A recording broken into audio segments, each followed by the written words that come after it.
नमस्कार दोस्तों, आज की तारीख है 3 अगस्त 2024 और हम आपके लिए लाए हैं हिमाचल प्रदेश के ताज़ा समाचार।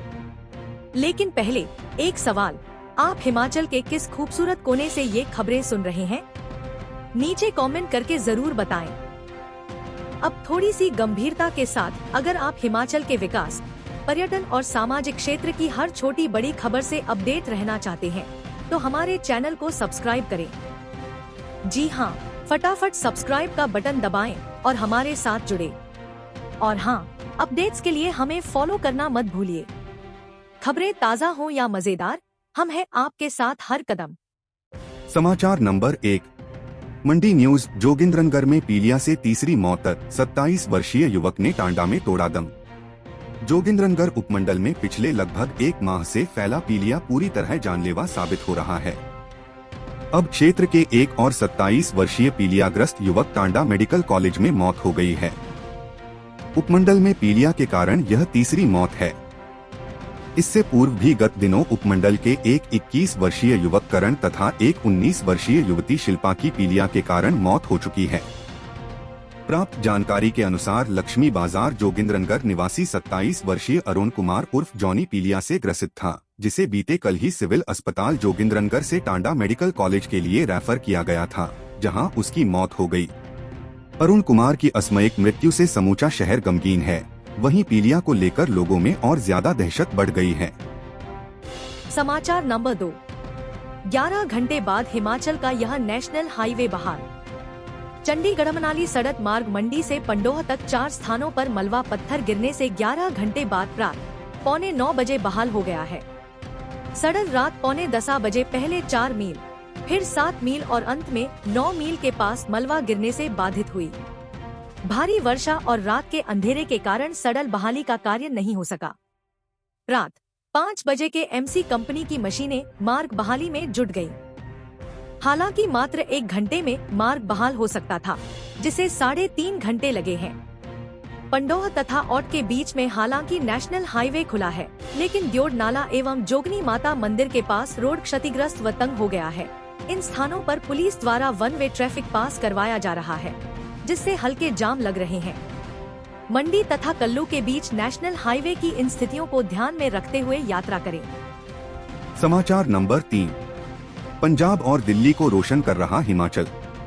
हिमाचल प्रदेश ने अपने पड़ोसी राज्य पंजाब के साथ राष्ट्रीय राजधानी दिल्ली को बिजली की सप्लाई शुरू कर दी है।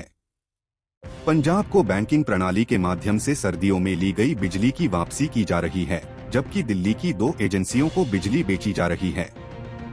प्रदेश की नदियां उफान पर हैं, जिसमें सिल्ट ने जरूर नुकसान किया है, लेकिन इससे फिलहाल बिजली बोर्ड के सामने बिजली का संकट नहीं है। आने वाले दिनों में यदि भारी बारिश का दौर चलता है तो नदियों में सिल्ट बढ़ेगा, तब यहां पर प्रोजेक्ट बंद हो सकते हैं।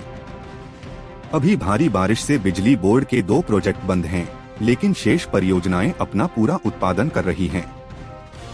जानकारी के अनुसार हिमाचल प्रदेश ने इस सीजन में पंजाब को 375 मेगावाट और दिल्ली को लगभग 90 मेगावाट बिजली की सप्लाई शुरू की है। इन दोनों राज्यों की बिजली जरूरत को इस समय हिमाचल पूरा कर रहा है। पंजाब से सर्दियों के दिनों में बिजली ली जाती है, जिसे हम गर्मियों में वापस करते हैं। इस बार देरी से पंजाब को बिजली की वापसी हो रही है। पिछले 2-3 दिनों से प्रदेश में भारी बारिश हुई है और बादल फटने की घटनाओं से यहां बिजली प्रोजेक्टों को भी नुकसान हुआ है।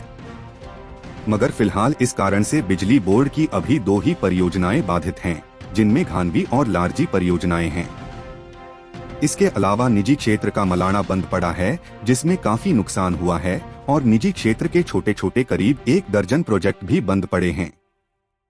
सतलुज और ब्यास दोनों नदियों में काफी ज्यादा सिल्ट आ चुकी है, जिसका नुकसान बिजली प्रोजेक्टों को होता है। हालांकि सतलुज में बाढ़ आने से वहां पर घानवी परियोजनाओं को नुकसान हुआ है, जिसका चरण 1 व चरण 2 बंद है। इसमें करीब 16 मेगावाट बिजली उत्पादन बंद हो गया है। प्रदेश में बीबीएमबी और एसजेवीएन के प्रोजेक्टों में उत्पादन फिलहाल दुरुस्त है। ब्यास के साथ सतलुज नदी में सिल्ट की समस्या ज्यादा रहती है, जिससे बड़े प्रोजेक्टों में उत्पादन बाधित हो जाता है। हर रोज 500 लाख यूनिट बिजली उत्पादन।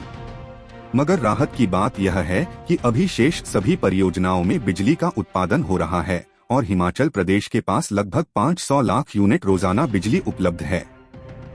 बिजली बोर्ड के पास जो बिजली सरकारी व निजी क्षेत्र से आ रही है वह पर्याप्त है। ऐसे में दूसरे राज्यों को बिजली बेचने का सिलसिला भी चल रहा है।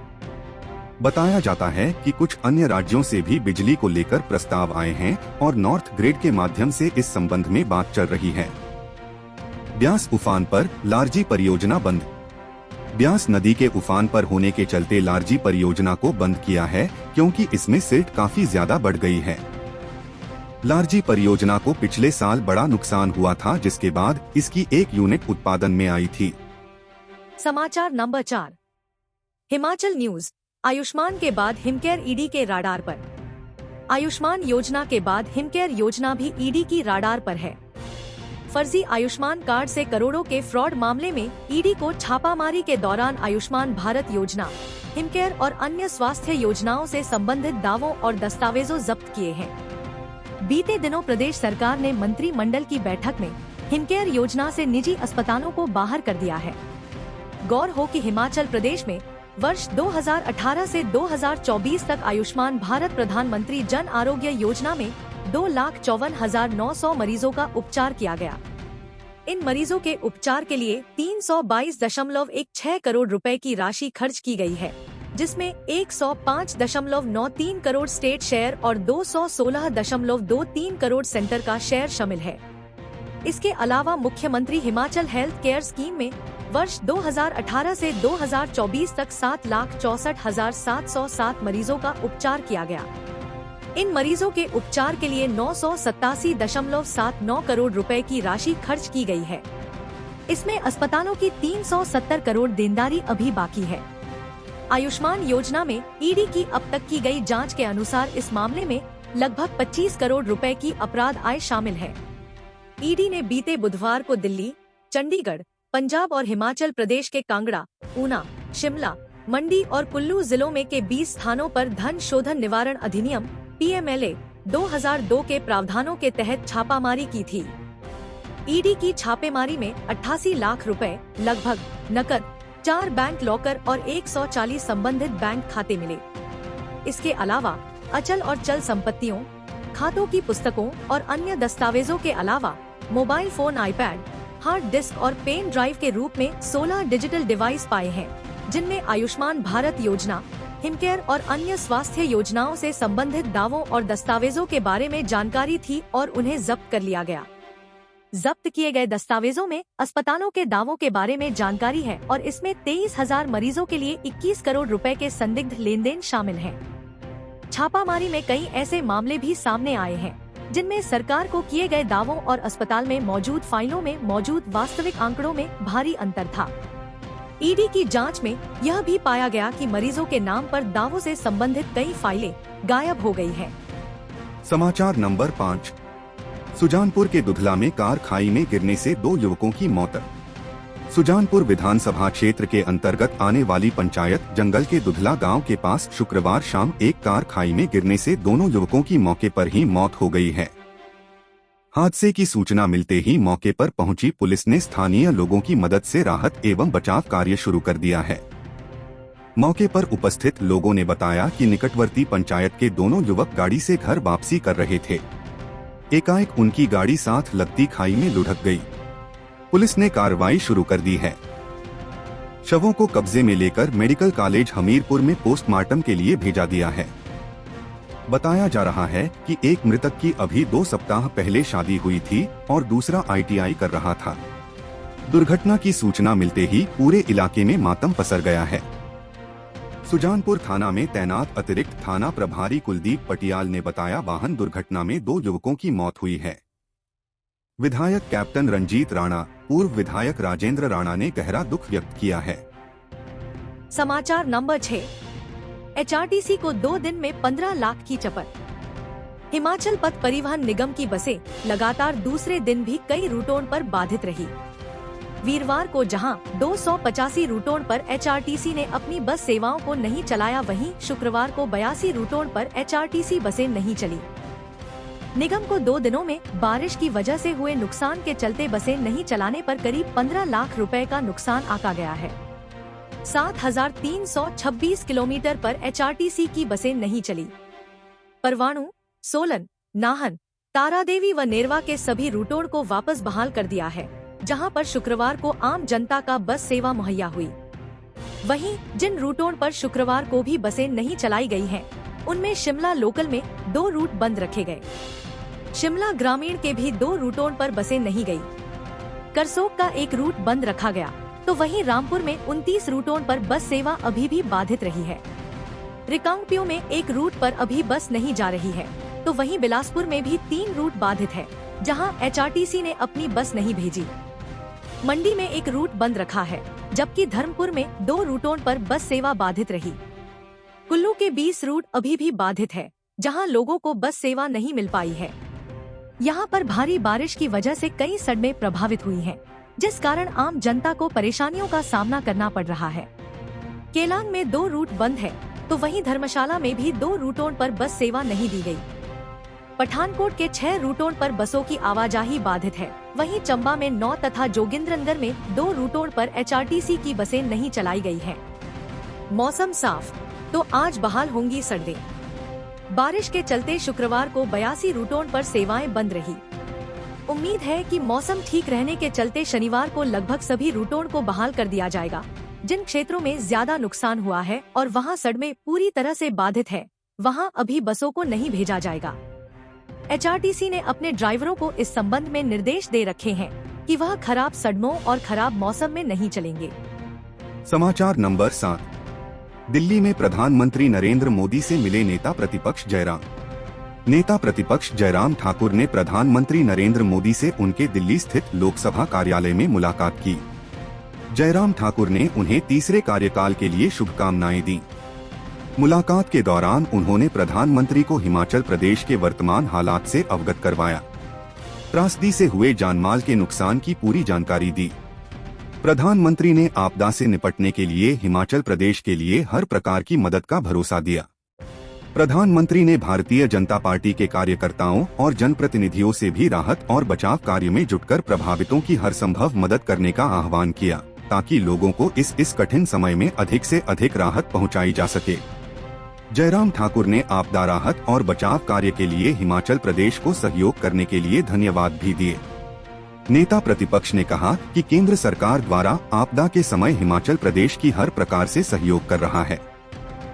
NDRF, सेना और वायुसेना राहत और बचाव कार्य में जुटी है।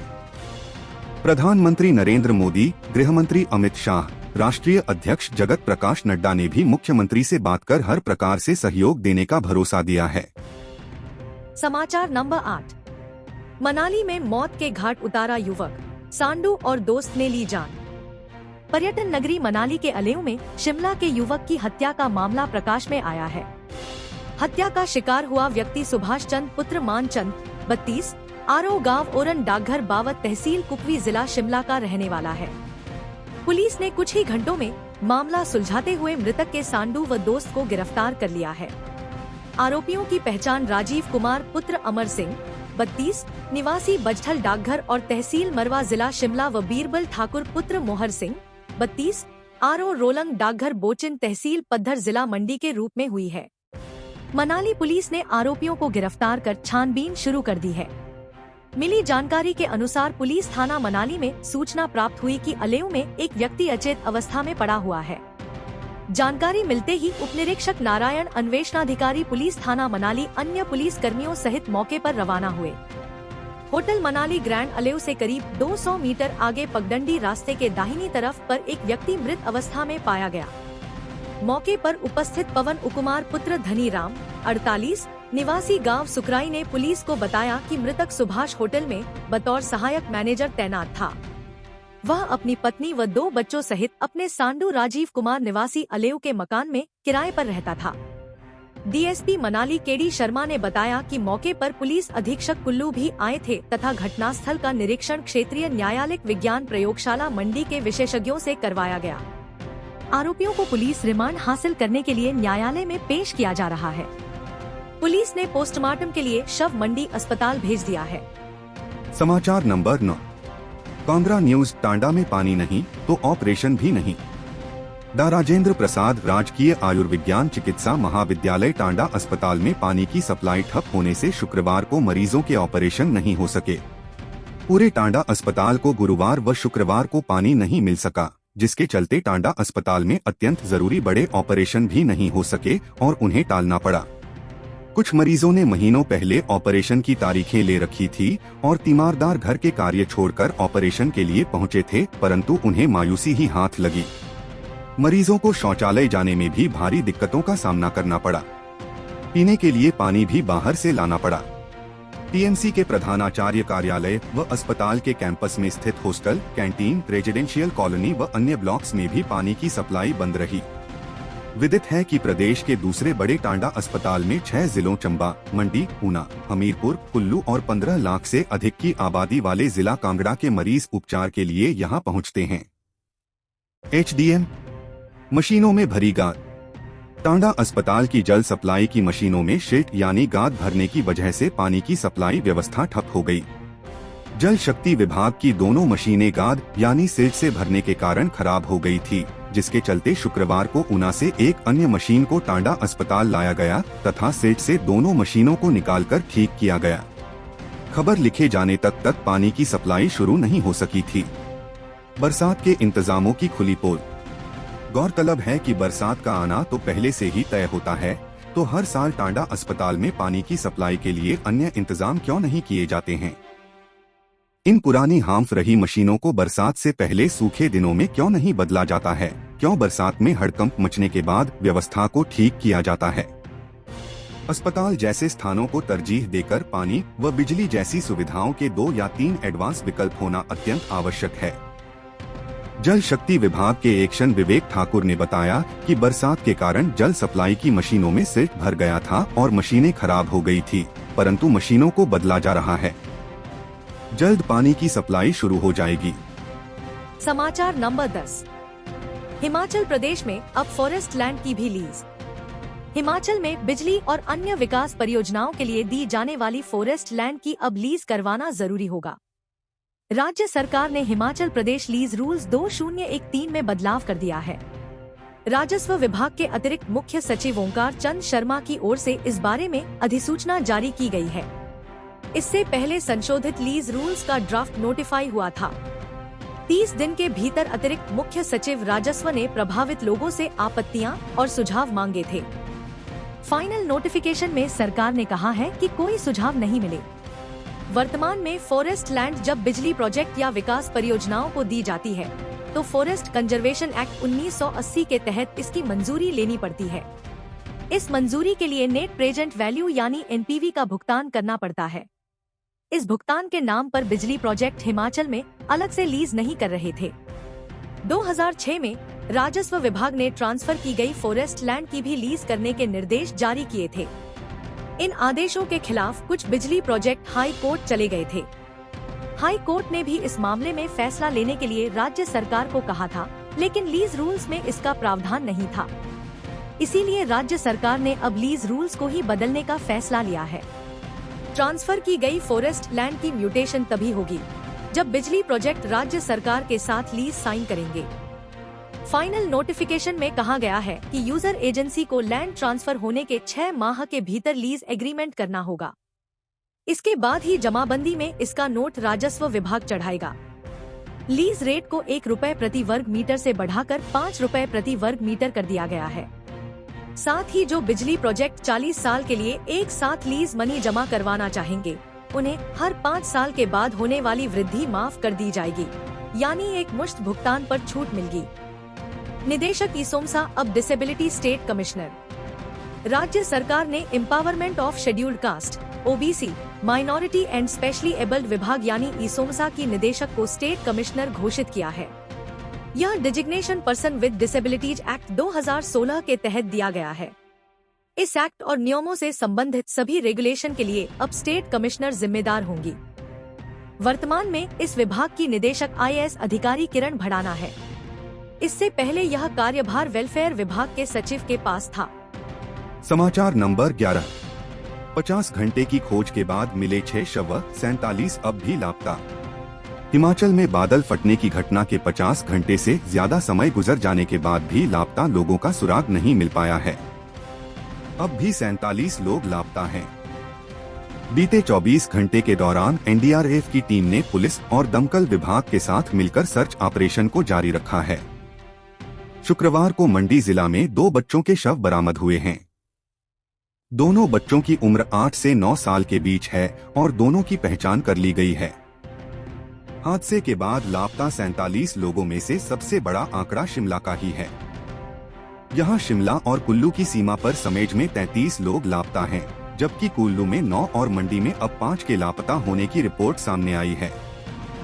मुख्यमंत्री सुखविंदर सिंह सुक्खू ने शुक्रवार को आपदा प्रभावित क्षेत्र का दौरा कर प्रभावितों से बातचीत की है।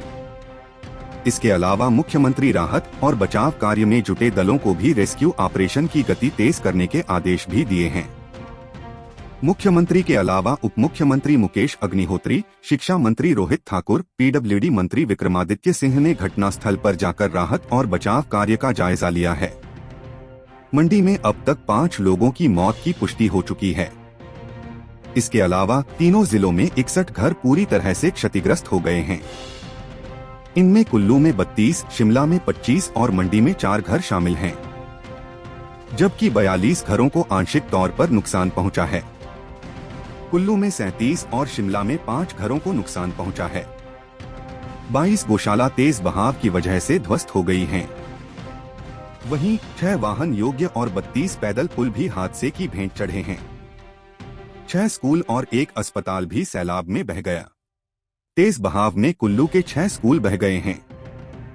इनमें से 1 स्कूल शिमला और कुल्लू के सीमावर्ती गांव में सीनियर सेकेंडरी स्कूल समेज भी था, जहां के 8 छात्र लापता हैं। इसके अलावा शिमला में 1 स्वास्थ्य संस्थान भी बह गया है।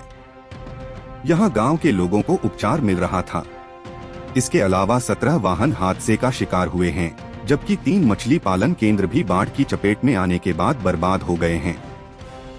प्रदेश के 6 जिलों में भारी बारिश का अलर्ट। मौसम विभाग ने आगामी 24 घंटे के लिए भारी बारिश का अलर्ट जारी किया है।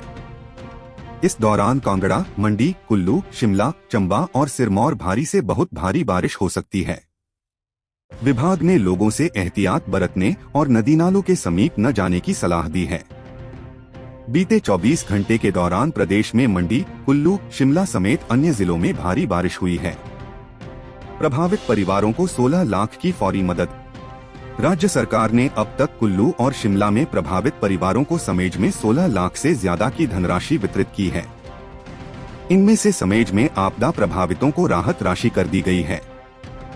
जिला प्रशासन ने अभी तक 20 परिवारों को फौरी राहत राशि दी है।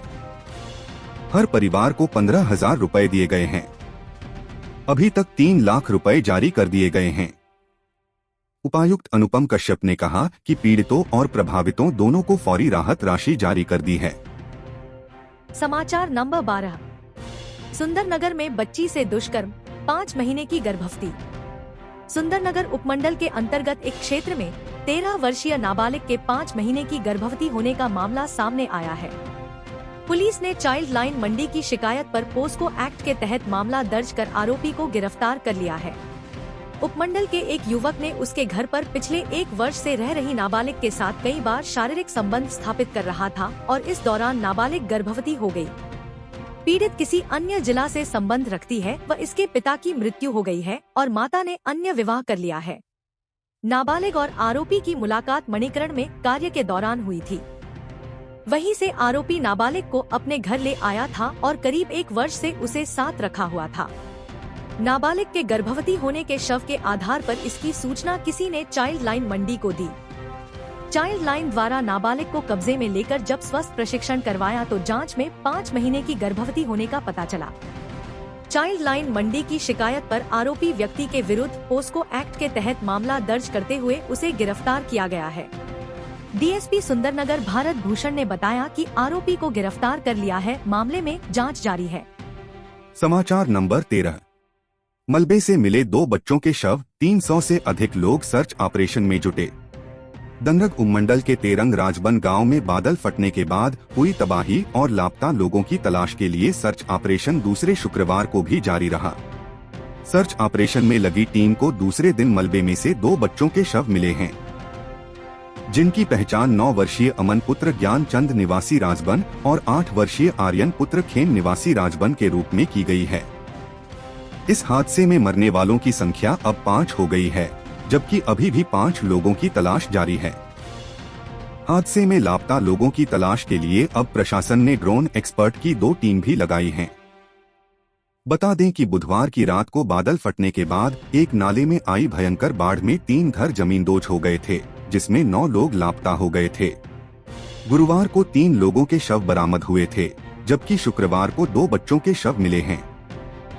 उपायुक्त मंडी अपूर्व देवगन ने बताया कि तेरन राजबन गांव में खोज अभियान युद्धस्तर पर जारी है।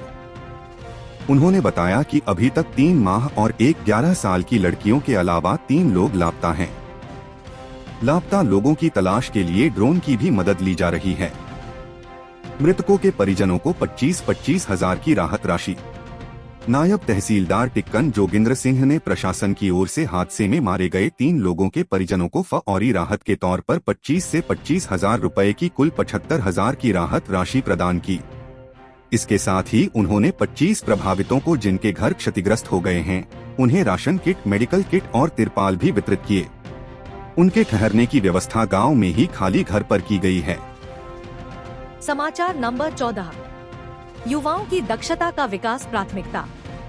प्रदेश सरकार तकनीकी शिक्षा के पाठ्यक्रम में उद्योग जगत की आवश्यकताओं के अनुरूप बदलाव करने लिए प्रयत्नशील है। वर्तमान एवं भविष्य की चुनौतियों को सफलतापूर्वक समझकर सुलझाने वाले युवा ही सही रोजगार प्राप्त कर सकते हैं। राज्य सरकार उद्योग जगत के साथ मिलकर इस दिशा में कार्य कर रही है। ये शब्द तकनीकी शिक्षा, व्यावसायिक तथा औद्योगिक प्रशिक्षण मंत्री राजेश धर्माणी ने बद्दी में BBN उद्योग संघ व प्रदेश कौशल विकास निगम के सहयोग से आयोजित 1 दिवसीय राज्य स्तरीय औद्योगिक परामर्श कार्यशाला की अध्यक्षता के दौरान कहे। उन्होंने कहा कि उद्योग जगत के सुझाव युवाओं के कौशल उन्नयन के लिए महत्वपूर्ण है। कुशल युवा को उद्योग जगत बेहतर प्रशिक्षण प्रदान कर अच्छा रोजगार उपलब्ध करवा सकते हैं। वर्तमान में 152 औद्योगिक प्रशिक्षण संस्थान, 16 पॉलिटेक्निक संस्थान तथा 05 इंजीनियरिंग महाविद्यालय है। इसके अतिरिक्त प्रदेश में एक राष्ट्रीय तकनीकी संस्थान तथा भारतीय तकनीकी संस्थान कार्यरत हैं। इसके अतिरिक्त निजी क्षेत्र में भी विभिन्न तकनीकी संस्थानों के माध्यम से युवाओं के कौशल को निखारा जा रहा है। हिमाचल प्रदेश कौशल विकास निगम का मुख्य उद्देश्य युवाओं को दक्ष बनाना है। निगम से सभी पाठ्यक्रम हिमाचल प्रदेश के उम्मीदवारों को निःशुल्क प्रदान किए जाते हैं, ताकि आर्थिक बाधा गुणवत्तायुक्त शिक्षा और कौशल विकास में रुकावट न बने। इस अवसर पर हिमाचल प्रदेश कौशल विकास निगम की प्रबंध निदेशक गंधर्व राठौर ने प्रस्तुतिकरण के माध्यम से कौशल विकास परियोजना के बारे में विस्तृत जानकारी दी। कार्यशाला में प्रतिनिधियों ने कौशल विकास के महत्वपूर्ण विषय पर चर्चा की। इस अवसर पर बद्दी ब्रोटीवाला नालागढ़ विकास प्राधिकरण की मुख्य कार्यकारी अधिकारी सोनाक्षी सिंह तोमर, निदेशक तकनीकी शिक्षा अक्षय सूद, उपमंडलाधिकारी नालागढ़ दिव्यांशु सिंगल सहित अन्य वरिष्ठ अधिकारी उपस्थित थे। हम अपने राज्य के विकास में योगदान देने में गर्व महसूस करते हैं और हमें उम्मीद है आने वाले दिनों में हमें और भी अच्छी खबरें मिलेंगी। इन खबरों को अधिक लोगों तक पहुंचने के लिए कृपया हमारा कंटेंट शेयर करें, साथ ही हमारे चैनल को सब्सक्राइब करें और अपडेट के लिए हमें फॉलो करें। अपने विचारों को कमेंट में शेयर करना ना भूलें। आपका सहयोग हमें और भी बेहतर काम करने में मदद करेगा। धन्यवाद।